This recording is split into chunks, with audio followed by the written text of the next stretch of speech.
আমি কি একটু লিখতে বসতে পারবো না? তোর জ্বালায় যতবার পেন নিয়ে বসবো ততবার তুই শেষ করে দিবি।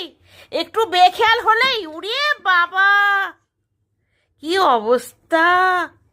এক্ষুনি কালিটাকে নিয়ে গোটা ঘর মেঝেতে প্রিন্ট করে দেবে। বাপরে, উড়ি বাবা, যুদ্ধ করছে, নেবেই ও।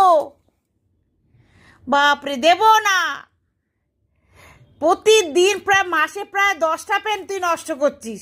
এত আমি কোথা থেকে আনবো বল? তুই পেন ছাড়া হয় ঘরে? হ্যাঁ, কত পেন আনবো বল? আর করবি? আর করবি তুই বল, কত পেন আনা যায়? তুই তো লেখাপড়া করিস না, আমাকে তো কিছু লিখতে হবে। গ্রসারির জিনিস কত কি, বাজারের লিস্ট করতে হয় না? উড়িয়ে বাবা।